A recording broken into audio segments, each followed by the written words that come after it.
Welcome, and thank you for standing by. At this time, all participants have been placed on a listen-only mode.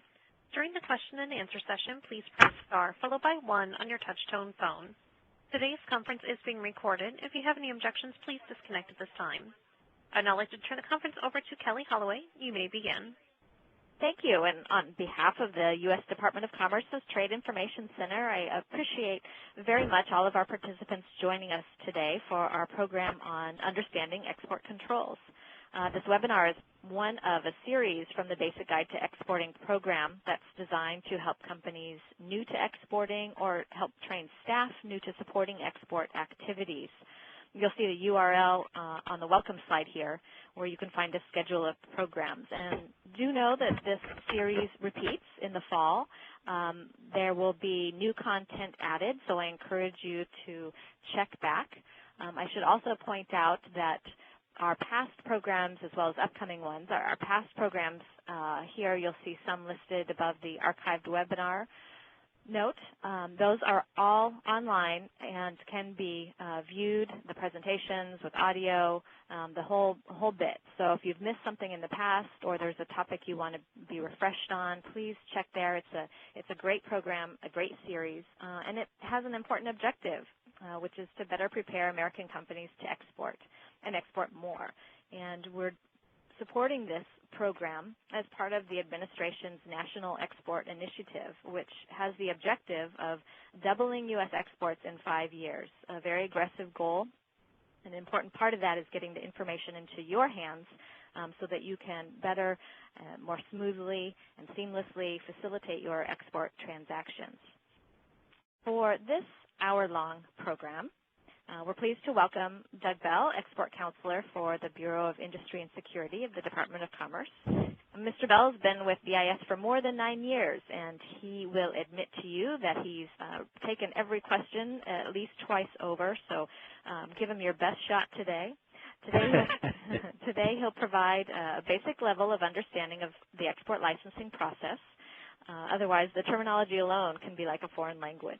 And do know that BIS hosts a number of 2-day in-depth seminars around the country each year. So if this is something that you really need a depth of expertise on, do consider joining one of their seminars. And he'll be covering what kinds of products require a license, which government agencies have jurisdiction over what products, and a bit about the process of applying for an export license.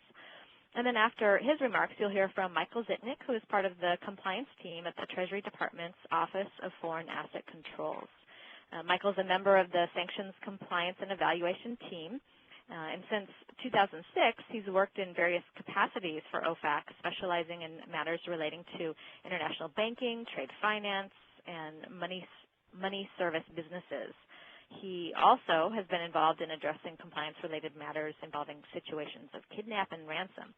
So maybe we'll get some good stories out of him as well. And prior to coming to OFAC, Michael worked on precedent-setting litigation arising from monopolization and merger disputes. And as you'll see here, he'll cover OFAC jurisdiction, sanctions programs, licensing application, compliance, and internal controls. Just a few housekeeping details to make sure you get the most of the program. If at any time you have any difficulties with your audio or other issues, press star 0 for operator assistance. The program, as I mentioned, is about 60 minutes long, and after the speaker remarks, we'll have an operator-facilitated question and answer session. But we also invite you at any time during the remarks to type in a question for the presenters, and you'll see at the top of your screen a Q&A feature. Simply click on that, and a pop-up box will happen, and you can type in your question, and we'll work to address those at the end during the open question and answer session. Note, too, that copies of these materials and a recording of today's program will be emailed to all registrants following the webinar. That'll happen later this week. And I just want to share with you briefly that the Trade Information Center is part of the U.S. Department of Commerce. We're a clearinghouse of information supporting U.S. exporters worldwide, and we facilitate export education webinars such as this. Have an excellent website, export.gov, which is here. It's much larger than what you see. This is one screenshot. And important to note is the call center, 1-800-USA-TRADE. So 8 to 6 Eastern Time. You can speak with a trade specialist and start getting to the answers you need related to exporting. So let me now cue up Doug's presentation, Doug Bell with the Bureau of Industry and Security. Turn it over to you, Doug, please. Okay, well, thank you very much, Kelly, and good afternoon to you out there in the export community. I am Douglas Bell with the U.S. Department of Commerce, Bureau of Industry and Security, and today we are going to take a quick journey through some basic information about U.S. export controls under the Commerce Department's jurisdiction and regulations. So buckle up and hold on. First, do you need an export license for all of your export transactions? By and large, no. The vast majority of export transactions under commerce do not require a license, but we have to look at the details for the transaction before we can determine what the requirements are for your particular situation. The main purpose of our export controls is to serve national security issues and concerns. Also, we are interested in maintaining our foreign policy and our obligations under agreements we've made with other countries. And of course, weapons of mass destruction is always a big issue. So again, that would be the main purpose of our controls, and our export administration regulations are what give us the legal authority to implement these export restrictions and export controls.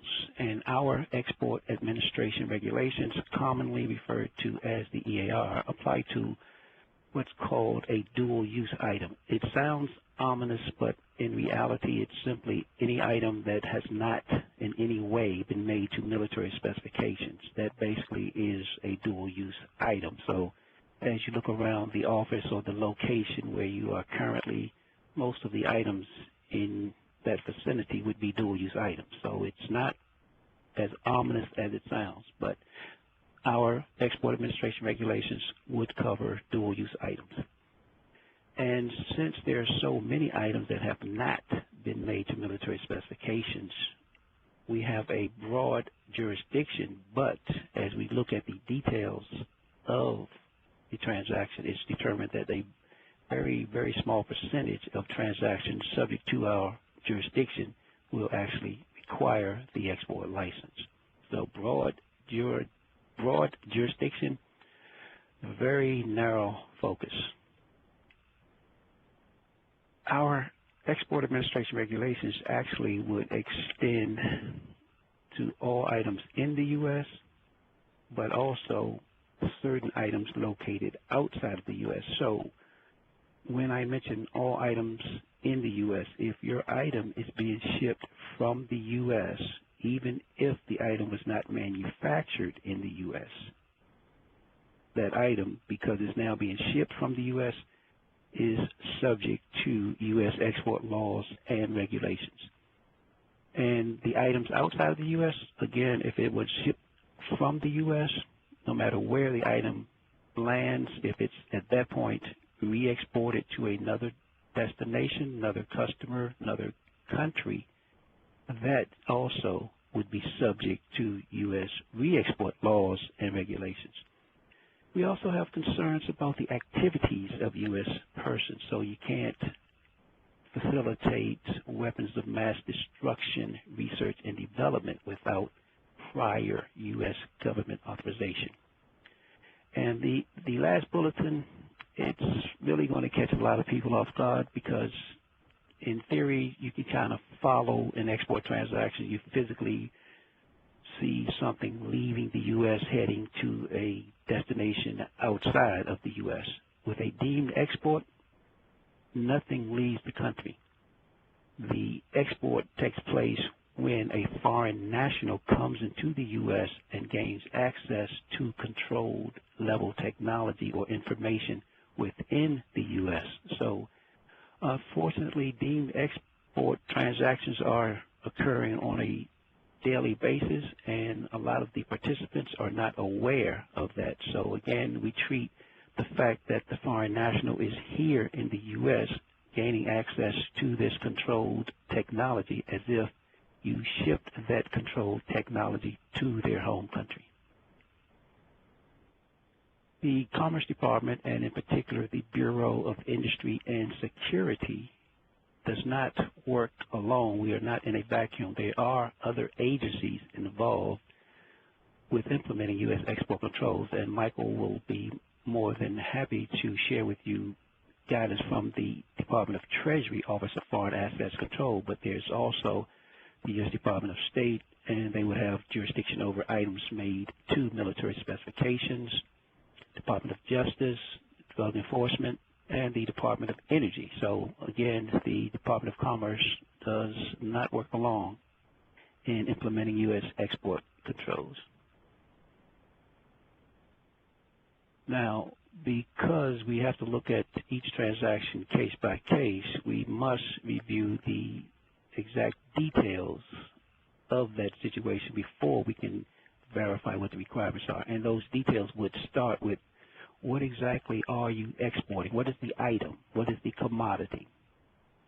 And when we identify the item, we also identify what's called an ECCN, and that is not one and the same. Again, that is not one and the same with the Schedule B or Harmonized Tariff Code. ECCN stands for Export Control Classification Number. All items that are subject to the Commerce Department's jurisdiction and under our regulations will have a corresponding ECCN, and that ECCN gives anyone involved with an export transaction a better understanding of the item's potential uses, capabilities, and technology level. With that information, then it is much easier to verify what, if any, concerns the U.S. government would have for this item to be sent to any customer in any location. So the first issue, what is your item? The second issue, where are you shipping? What's the actual country? But that's not enough, because we also need to know exactly who is going to receive the item. Who is the end user? That's important because here at the Commerce Department, as well as the other government agencies involved with export controls, there's a listing of individuals that have been caught violating U.S. export laws and regulations, and those individuals can no longer participate in international transactions. So it would be due diligence on the U.S. suppliers' part to make certain that they screen all of their customers against the various lists from the different government agencies to make sure they are shipping to a legitimate customer. And last but certainly not least, what exactly are they going to do with this item? What is the end use? So the item and its ECCN, destination, the actual customer, and end use. Those are the details that are reviewed on a case-by-case basis in order to verify what the requirements are for any and all transactions under the Commerce Department. The ECCN that I just mentioned, Export Control Classification Number, is going to be found within our Export Administration Regulations in Part 774, and that part is entitled the Commerce Control List. And the Commerce Control List is a compilation of all ECCNs, and that Commerce Control List is divided into 10 different categories, 0 through 9, and these categories roughly coincide with different industries, different manufacturers in the U.S. and around the world. So the higher levels of technology and capability will have a specific ECCN, and in appearance, the ECCN will always be 5 characters and alphanumeric. It'll start with a number. That number indicates the actual category. Then it's followed by a letter, which indicates the product grouping, if it's a finished product, if it's raw materials used to create or manufacture a product, if it's test and production equipment for that product, or if it's technology and software. That will be identified by the second character in the ECCN, which will always be a letter. And the last three characters will always be digits, and the third character is the key in those last three, because after the letter, that next character indicates what type of concerns the U.S. government has for the item and what type of controls are in place. So if your item is not rising to the level that generates an ECCN and it's a concern for, say, national security issues, then all of those other items will fall into what we call our basket designation, and that's EAR 99. An example of EAR 99 is pretty much everything you would see in an office environment. Telephone, desk, seating, furniture, all of that's EAR 99. Now, once you have that ECCN, again, it will let you know what the reasons for concern are for that item. And with that information, you would go to what's called the Commerce Country Chart, found in Part 738, Supplement Number 1. And if you'll notice, across the top of the chart are reasons for control, starting with chemical and biological weapons, nuclear nonproliferation, national security, etc. These are the same reasons for control that you'll see under an ECCN. Now, to the left of this chart, in alphabetical order, you'll see the countries that we recognize around the world.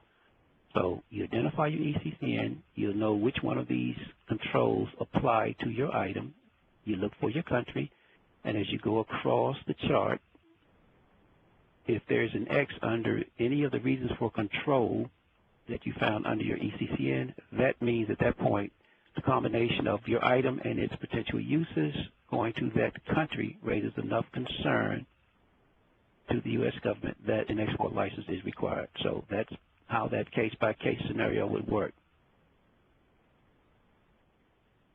Now, after identifying that there is an X under one of those reasons for control, that's not the end of the process because, again, I had stated that the vast majority of the transactions under our regulations do not require an export license. That is because at this point I would like to introduce you to your newest and bestest friend within the export community, a license exception. A license exception will allow you to engage in this transaction that you've already identified as having high levels of technology that raise concern to the U.S. government being shipped to this country. As long as you meet the criteria and the requirements under a license exception, you may ship that item to that customer and that country immediately without going through the export license process. So that, again, is why the license exception will be an invaluable friend and ally in your export endeavors because it will allow you to ship immediately without the delay of the export license process. Again, when identifying the actual recipient or the end user, you need to know who is involved and what they are doing with the item because you do not want to inadvertently support any of these weapons of mass destruction projects, and you certainly do not want to ship to a denied person. The first three that you see here under the list to check, denied persons, entity list, and unverified list, comes directly from the Commerce Department. From our BIS website, we have links to all of these lists, but the first three are from the Commerce Department. The others are from the Department of State and the U.S. Department of Treasury. So you always want to make sure your customer is not on any of those lists or follow the guidance that you see under the appropriate listing. And the reason that's important is, again, because the denied persons list in particular is a compilation of those who have been caught violating the regulations. If you don't ask questions that may be generated from exchange of information, then you may find yourself involved in a transaction that's violating the regulations, and in that case, at that point, you may end up on the denied persons list. So what we provide as guidance is something called a red flag. And an example of that is, say you're shipping to a customer that's located in Sweden and they have requested that you provide the owner's manual in Russian. Well, that's odd because the last time we checked, Russian was not the national language of the country of Sweden. So that's an indication that that may not be the final destination for your item. So that's a red flag. You always want to look out for red flag and ask further questions anytime there is a red flag, because you do not want to self-blind. By self-blinding, you're ignoring some of the abnormal circumstances, and that may lead to a violation. So do not self-blind. Ask questions as a follow-up.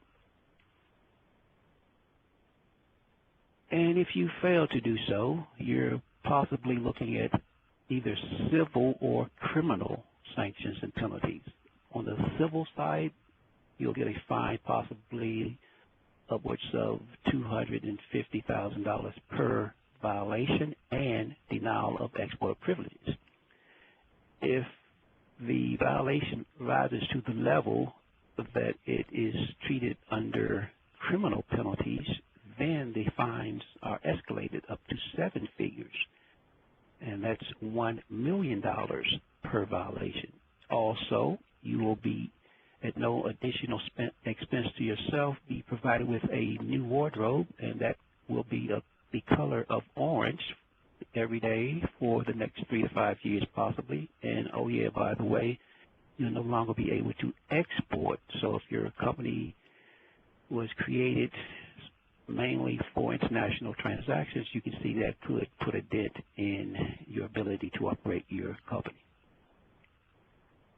When it comes to actually shipping your item, you can do so under the Commerce Department in a couple of different ways. You may need an export license provided by the Bureau of Industry and Security, or BIS, or again, you qualify for a particular license exception, in which case you can ship immediately without the delay, or based on a review of your details, you do not require an export license. So at that point, again, you ship immediately, but as opposed to a license exception, you ship under the authorization NLR, no license required.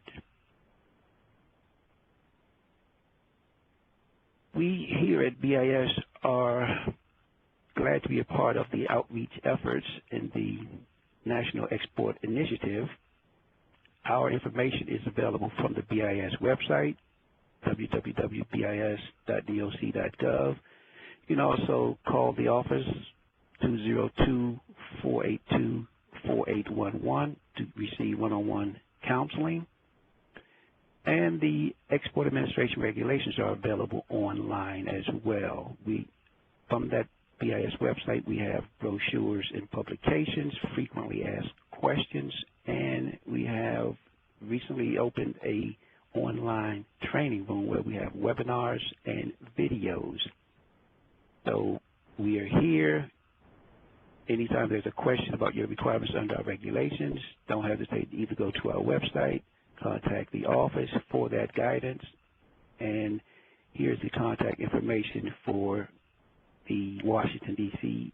headquarters, or the 202-482-4811 number that I mentioned that I would be available at, as well as the 2 locations in California.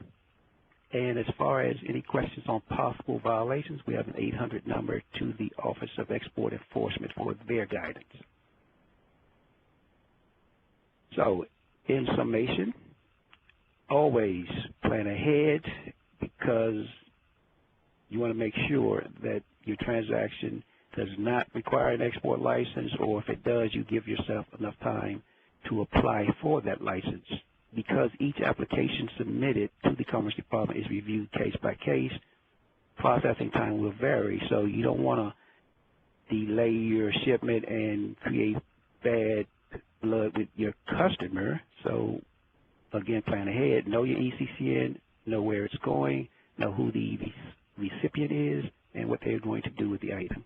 If you have any questions, again, do not hesitate to consult with BIS. Terrific, Doug. Thank you so much. This was very practical, straightforward, and easy to follow. A real help. And the phone numbers will be circulated to all participants for your easy follow-up as well. And, of course, the Q&A session at the end, I want to encourage you and remind you that you can type in questions at any time, and then we'll have an open Q&A after Michael Zitnick's remarks with OFAC, and I'm pulling up his presentation now. I've already given your introduction, so please go ahead and get started, Michael.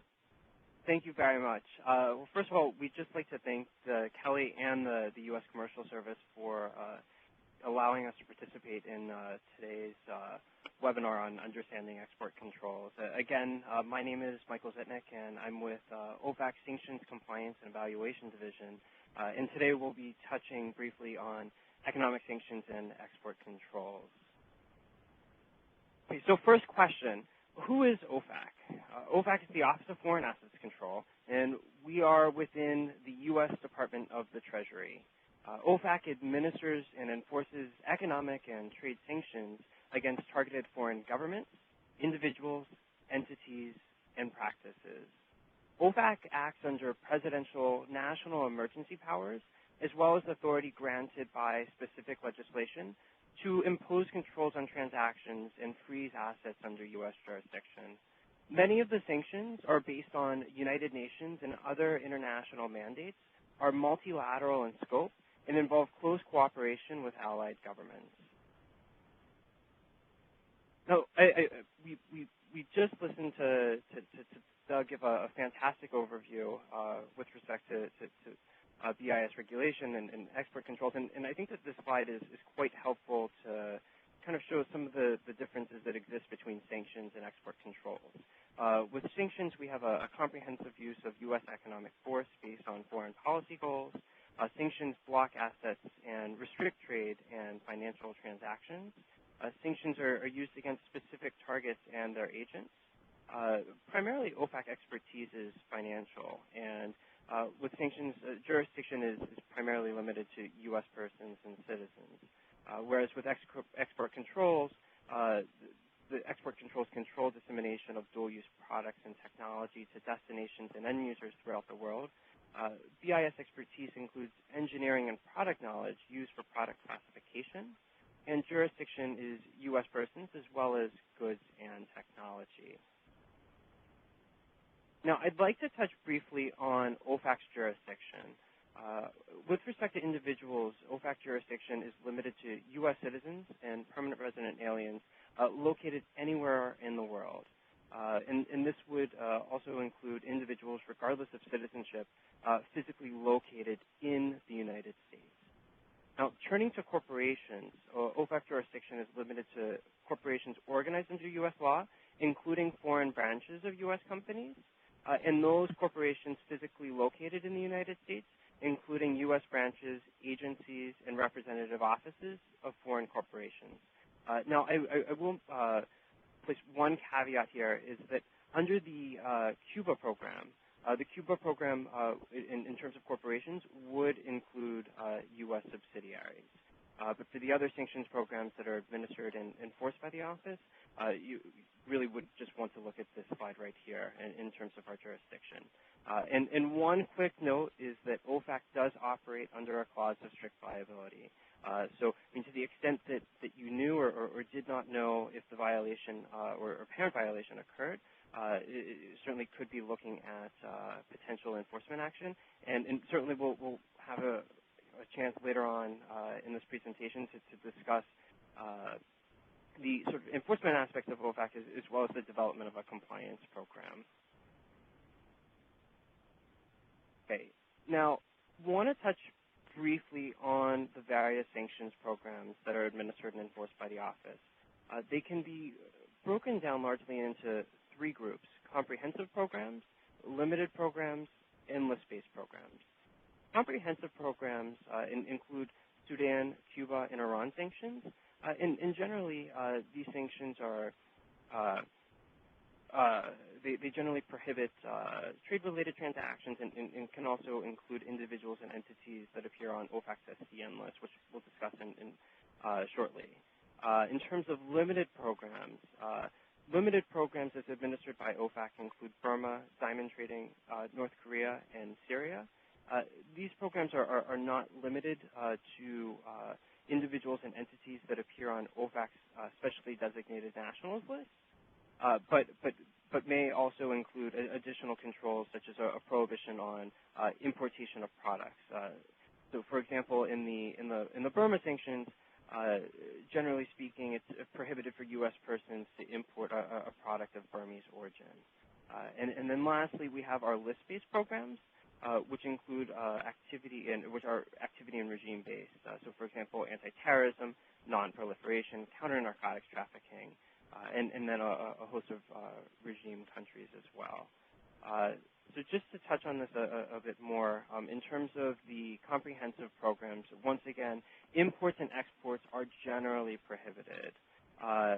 Now, OFAC has jurisdiction under Iran and Sudan to issue TISRA licenses, which we'll be discussing shortly.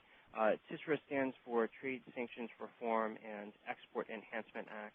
And these are generally licenses that U.S. exporters would apply to export agricultural commodities, medicine, and medical devices.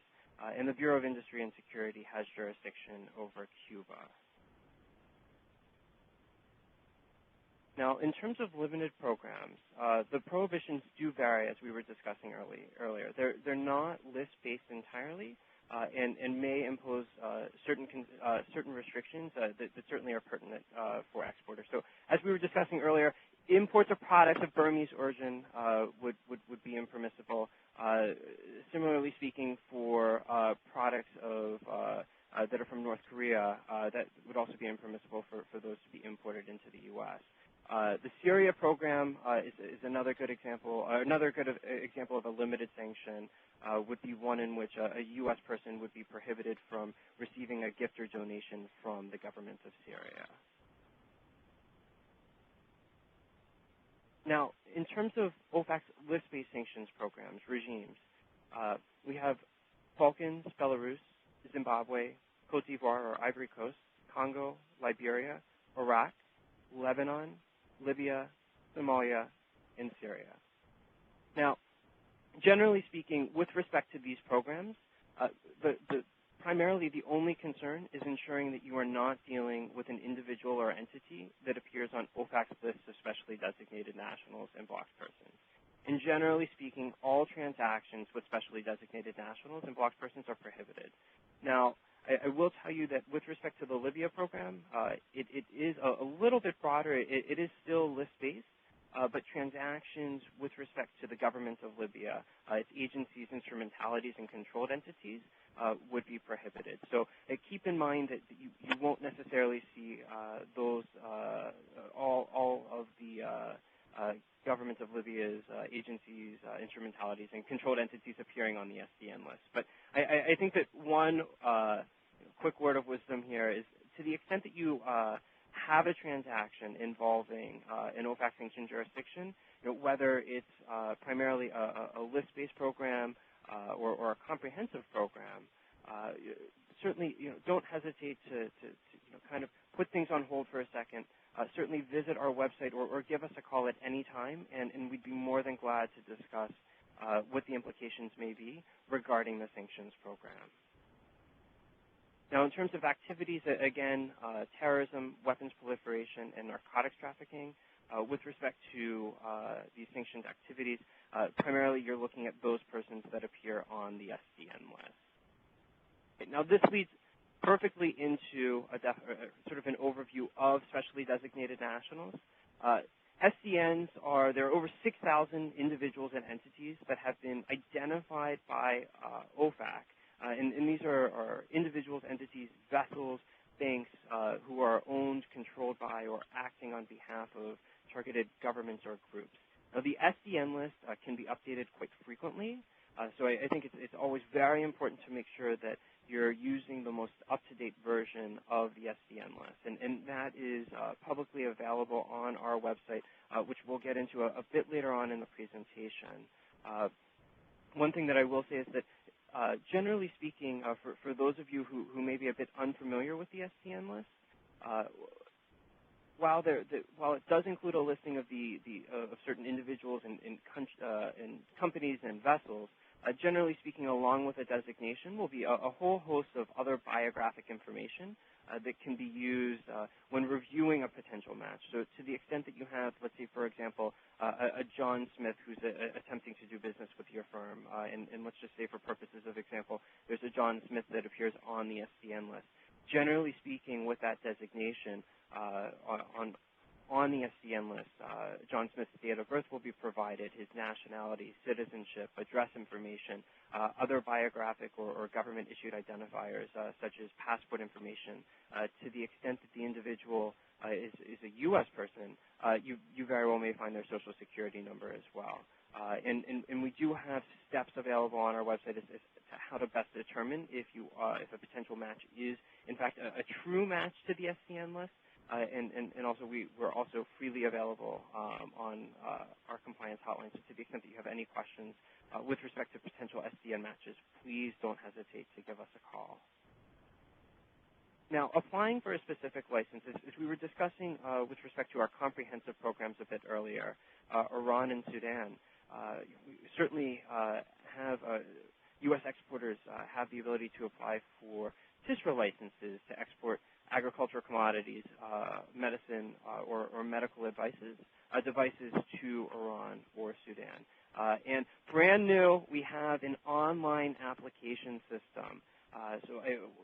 Previously, U.S. exporters would have had to have put together a formal written letter to the office and submit that. But now we've really automated things, and you can go in and fill out the application online. And generally speaking, the application will request certain applicant information. The financial institutions that would be involved in processing the transaction, generally speaking, the reason why that's requested is that some of the financial institutions in Iran and Sudan have been specifically designated and appear on OFAC's SDN list. The application will also request the names of the brokers, purchasing agents, end users, and will request information as to the shipment terms and payment mechanism. Generally speaking, the reason why this information is requested in the application is A, to ensure that the U.S. exporter is not dealing with any individual that appears on OFAC's SDN list and is not attempting to engage in shipment terms or some form of a payment that would run afoul of our regulations. So I think of it more as a cross-check, and as always, we are more than glad to assist any exporter that has questions regarding TISRA licenses. We get calls quite frequently and can certainly work with you in putting together an application to the extent that you're looking to export product to Iran or Sudan. Michael, can you speak up just a little bit? Some of the participants are having difficulty here. Oh, absolutely. Hopefully that's a little bit better there. Yes, thanks. Okay. Now, turning to enforcement, I just want to touch briefly on some frequent OFAC violations by exporters. We have, generally speaking, we have transactions that involve OFAC-sanctioned countries where there are comprehensive programs in place, such as Iran, Cuba, and Sudan. We have transactions involving SDNs directly or indirectly. So a good example here would be a U.S. exporter that, let's say, for example, sells product to a distributor in Europe, and that distributor in Europe in turn sends the product to an individual or entity appearing on OFAC's SDN list. I think that generally speaking, declaration control statements are a really good way to try and mitigate the potential of engaging in a transaction that would run afoul of the regulations, as well as discussing to the extent that you're onboarding a customer, who it is that they may be selling your product to ensure that those parties are not appearing on the SDN list. We also have unlicensed exports. It's a frequent OFAC violation. So this would be a U.S. exporter sending an agricultural commodity or medicine or medical device to Iran or Sudan, relying on an out-of-date SDN list. We see this quite frequently, where there may be a U.S. person or a firm operating that is using an SDN list that was published 2 or 3 months ago, and may not have necessarily seen that OFAC recently added the individual that they were exporting to the list. And then we have sort of this reliance on a freight forwarder, and this is, I want to say, really relying on any third party to the extent that you are, or the U.S. person is relying on a third party for compliance. It doesn't remove the responsibilities. So I think that that's one thing that we see, and I think that it's always best to ensure that to the extent that you're operating or engaging in transactions that may be sent to an OFAC sanctioned jurisdiction, that you certainly have a compliance program in place, and that you're not necessarily relying on a third party. Okay. Want to touch briefly on the penalties. These are the statutory maximums for civil violations. Under the Trading with the Enemy Act, which would apply to the Cuba program, it's $65,000 per apparent violation. The International Emergency Economic Powers Act, this primarily applies to most of the sanctions programs that are administered and enforced by the Office of Foreign Assets Control. You're looking at a statutory maximum of $250,000 or twice the transaction value. Under the Foreign Narcotics Kingpin Designation Act, the statutory maximum is a bit over $1 million, and the Anti-Terrorism and Effective Death Penalty Act, the statutory maximum is $55,000. Now, what is it exactly? To the extent that OFAC is aware of an apparent violation by a U.S. person and is looking to take enforcement action, what is it that OFAC is taking into account? We're primarily taking into account characteristics of the violation and characteristics of the institution. So, for example, we're looking to see, was the violation or the apparent violation willful or reckless? Was there sanctions harm? The timing of the violation. Did this happen immediately following an update to the SCN list, or was the U.S. person dealing with a designated entity 2 years after they were added to the SCN list? Any remediation that may have taken place, and awareness of the conduct.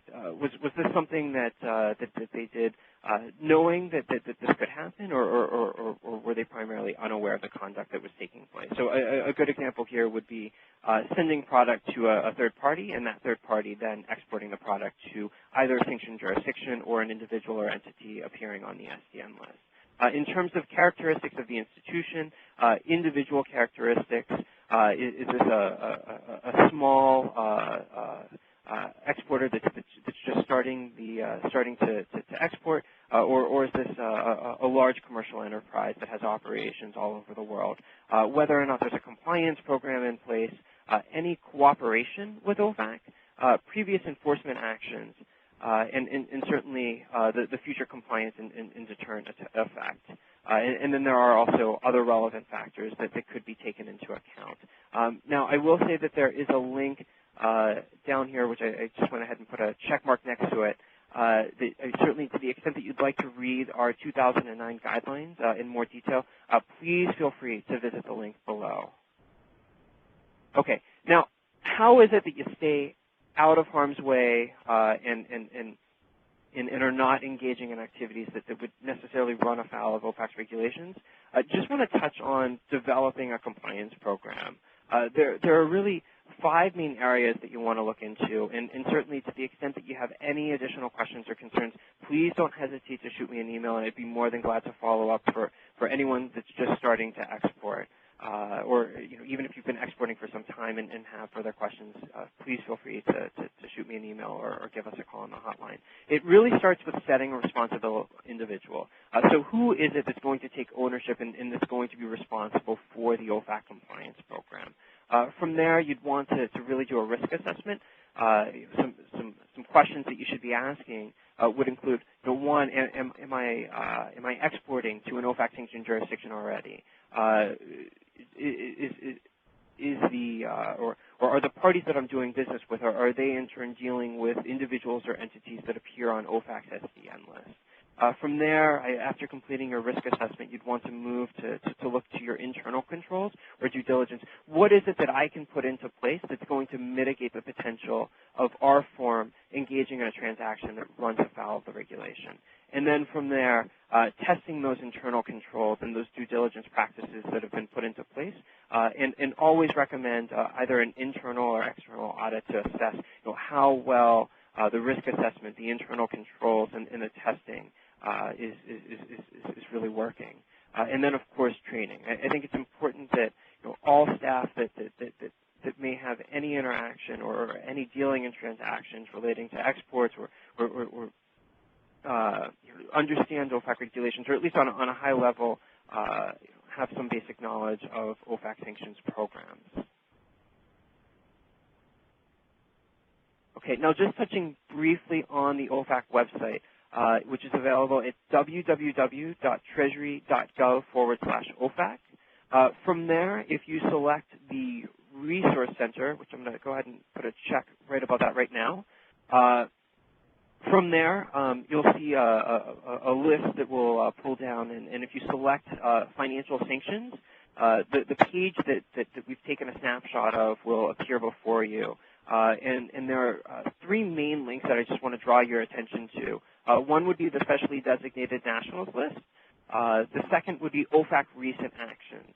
Any time that OFAC updates its SDN list or there are changes in OFAC sanctions programs, we will publish an OFAC recent action. And you can also subscribe to receive email updates of any OFAC recent actions that have taken place. And then to the left, you'll see a circle around the link titled All OFAC Sanctions Programs. As we were discussing earlier, the various sanctions programs that are administered and enforced by the office, this will allow you this link will direct you to the page where there's a listing of all OFAC sanctions programs, and we'll also give you some added background as well. Now, what's not pictured is also on our website. We have frequently asked questions.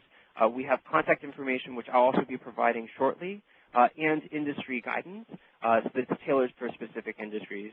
So, for example, we do have industry guidance tailored for the securities industries, exporters, money service businesses, and certainly please feel free to go ahead and pull those and take a read through. And then we also have reporting and licensing forms. So to the extent that you're looking to engage in a TIS-related export, or you've possibly had funds that have been blocked because they've been sent to an individual or entity appearing on OFAC's SDN list, forms are available on our website to submit specific license applications.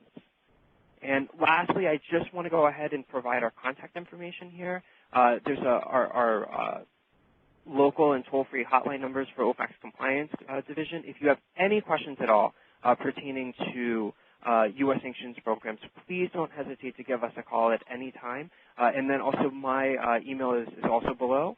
And to the extent that you have submitted a license application and have questions regarding that license application, we have the direct number for OFAC's licensing division here as well.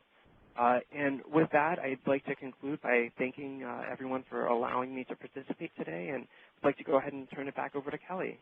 Good, thank you. Good overview, some helpful food for thought. I'm sure many of our participants are asking themselves if they're checking all the right lists, if they are indeed in compliance and what internal processes they have involved. I'm going to ask the operator to invite the participants now to ask their questions. Operator? Thank you. At this time, if you would like to ask a question, please press star followed by 1 on your touch-tone phone. Please ensure your line is unmuted and record your first and last name clearly when prompted. To withdraw a request, you may press star followed by 2. Once again, that is star 1 to ask a question, please.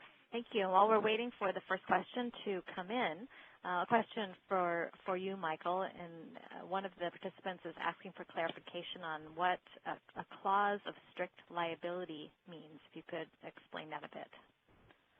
Sure. I would certainly say that, to the extent that whether or not that there's knowledge, to the extent that the apparent violation has taken place, there certainly is the possibility for OFAC enforcement action. So for example, let's say, for example, that a U.S. exporter decides that that they're not aware of the sanctions programs that are in place with respect to Iran, and sends I don't know, 4 pallets of computers over to Iran, and again, keeping in mind that there is a prohibition on exportation or re-exportation of goods, services, or technology to Iran or the government of Iran. Whether or not the exporter had knowledge of that taking place, they could be held responsible for those actions. Thank you. Operator, are there questions in the queue? I'm currently showing no questions. Okay. Well, let me throw out one to Doug then, because this comes to our attention at the Trade Information Center from time to time, and it is about trade shows, participating in trade shows. If a company has a commodity that does require, has an ECC in, does require an export license, are they able to send it to a trade show? Certainly, and that's again why I introduced the export community to license exceptions. We do have license exceptions that are tailored for trade show participation, and in particular, license exception TMP. The basic theory behind a trade show is you're not exporting the item, though it does leave the U.S. It's leaving on a temporary basis to be exhibited at a particular trade show for a particular audience, and once that exhibit is completed, then either you move on to the next series of exhibitions or the item comes back to the U.S. In any event, because it's temporary, the item cannot remain outside of the U.S. for more than 1 year, and it cannot be in one location for more than 120 consecutive days. So as you are aware, or as you may imagine, going to the different trade shows, you're generally there a week, maybe 2 weeks, at most a month. After that, it's time to pack up and move on to the next location. So this license exception, TMP, short for temporary, will allow you to participate in trade shows with your item so it can be displayed and attract potential new customers without the need of the export license. Now, having said that, once it's on display and you get some interest, the item cannot be sold on the spot to that customer because, again, it requires an export license. Good clarification. What's the lead time in terms of approaching BIS and applying for that to when it's actually issued? Applying for an export license? No. Or the license exception? Exception, so that goods can go to a trade show. Okay. I'm glad you asked that because apparently I was not clear enough in my presentation.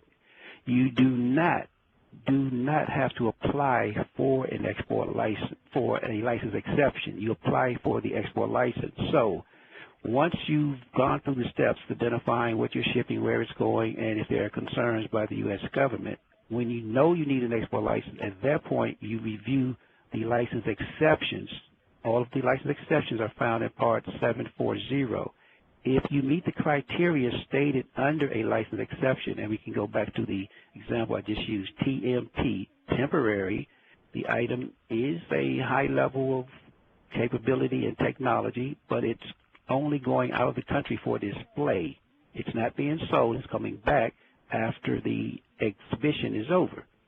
So if you meet that criteria, you can ship immediately because you are authorized to use license exception TMP. So there is no application required for the license exception. The application is only for the export license. Good. Okay. Thank you for clarifying that. Let's go back over to OFAC for a second.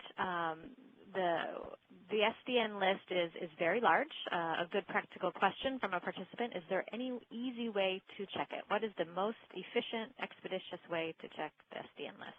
Absolutely. I want to say that with respect to the SDN list, we publish it in a variety of formats. On the web, you can pull open the SDN list in PDF or text format. We also have it in a variety of fixed width and delimited formats, so to the extent that you want to develop a program to screen. But certainly, a very easy way is to open the SDN list in PDF or text format and use the built-in search feature that's built either within the Acrobat Reader or within your browser to screen through the SDN list. One other thing that I will tell you is that now, while the Treasury doesn't endorse these public websites, there are a number of sites online that, to the extent that you run a simple web search for OFAC search or SDN search, you'll find some free websites that may be available that certainly would allow you to quickly check against the SDN list. But do keep in mind that you want to always ensure that the site is using the most up-to-date version of the SDN list. And are there software packages and programs, if it's a large company that does a lot of exporting, they really need to step up their compliance? Absolutely, yes. There are a number of vendors out there that do offer commercial software packages that would screen against not only those individuals and entities that appear on OFAC's SDN list, but would also look to OFAC jurisdictions. Thanks. Another question for you, Michael, is I'll just read this. Will OFAC consider a foreign subsidiary separately incorporated as a U.S. person if certain factors are present, such as a U.S. person is on the board or they share an IT platform? I'd say that generally speaking, if those factors are present, I'm going to focus on the U.S. person on the board. The foreign subsidiary, and again, we're going to take this outside of the Cuba program because the Cuba program would apply to foreign subs. But let's say, for example, under Iran, we wouldn't necessarily say that the foreign subsidiary would fall under U.S. jurisdiction, but the U.S. person, that director or officer, certainly to the extent that individual was facilitating or engaging in transactions, that they could be held personally responsible to the extent that there was an apparent violation of the program. Thank you. Operator, are there any questions in the queue? Yes, I do have a question from Charlie. Your line is now open. Yes, I had a question on what impact the President's initiative to have a single list that includes all these different restrictions is going to impact on the commerce list. It's going to have a significant impact when and if all parties can agree on the format of that singular list. Right now, it's an undertaking that's ongoing as we speak, but we are not near completion of combining all of the items under the U.S. Department of State with all of the items under the U.S. Department of Commerce. That's an effort that's Herculean in nature, and it's quite a challenge, we found. But that is the goal, and right now we're trying to start with just a small percentage of navigation equipment just to get the ball rolling. So that's where we are now, and we are nowhere near having one control list for all items under the U.S. government's jurisdiction. Thank you for that question. Operator, are there other questions in the queue? I show no further questions. There's a question that's come in that is quite specific, and in general, for specific products, I would encourage you to contact BIS directly or OFAC as appropriate, but as it may apply to several others. A question has come in about articles that are manufactured to military specifications and clarifying whether it's subject to ITAR or BIS jurisdiction. And an example would be O-rings that are purchased by commercial airlines. If the item is not in any way made to military specifications, that is the essential dual-use item. It's under the Commerce Department regulations, subject to the EAR. If the item is made in any way to military specifications or you're not sure, at that point you contact the U.S. Department of State because the item may be under the ITAR. So the item will not be under both Commerce and the U.S. Department of State. Okay. Good, thank you.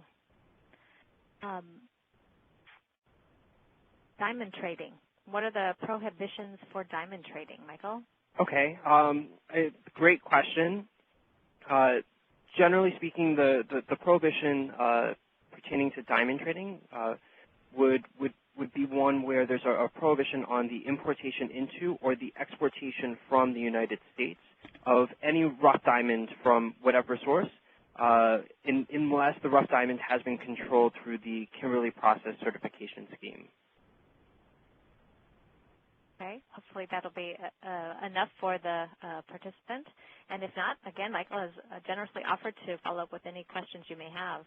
I'm showing that we're at a minute past the hour. Operator, are there any more questions in the queue? I'm showing no questions. Okay.